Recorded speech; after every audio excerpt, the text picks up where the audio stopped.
Stuck with the Winscard.dll DLL failure compromising your core library map? I'm Sophie Chen, a senior Windows support engineer.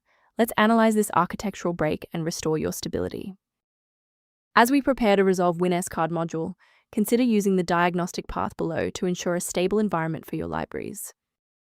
This is the Winscard module, the Windows Smart Card API library. It manages the unmanaged orchestration of smart card readers and credentials, facilitating the secure data link for system authentication manifests. Now that the technicals are covered, let's run the official installer. Winscard is maintained by Windows itself. Run the system file checker by typing sfc/scan now in an elevated command prompt to detect and repair system-level file issues. Should the reinstallation fall short, the next step in our protocol is to validate the integrity of your system's startup environment. A full system restart ensures that no background processes are currently locking the Winscard module file.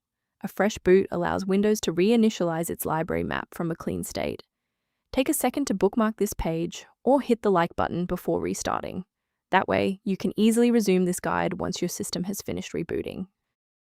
With the restart confirmed as ineffective for this instance, let's analyze the registry settings next.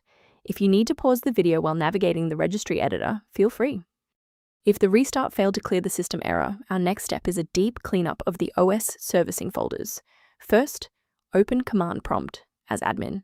Second, you're going to type DISM /cleanup-image//restore health. Then hit enter. Why are we doing this? Well, uses Microsoft's remote server repository to overwrite damaged system source files and restore your OS framework to its original state. Before you finalize your changes, I need to emphasize the importance of using trusted sources. The risk of a blue screen of death increases significantly when you attempt to manually swap out files like Winscard.dll in your System32 folder. For those looking for a professional-grade monitoring resource, I've provided a link to a diagnostic tool for you below. If library alerts are present, the system resource below offers informational guidance on managing Winscard module dependencies. To keep your workstation running with a reliable configuration and ensure Winscard module remains stable, subscribe to our channel and like this video.